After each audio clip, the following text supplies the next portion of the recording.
we're going to put the other screw back in, which was the original bolt.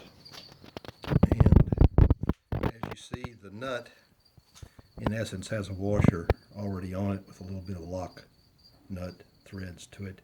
So I'm going to put a flat on top and put it in.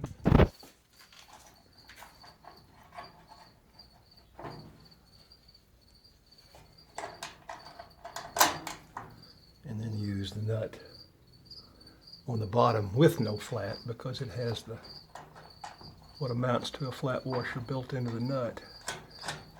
This came from the garage door manufacturer, so as you see, we now have both of those in place. And I'm going to get a socket and a wrench and tighten these up now.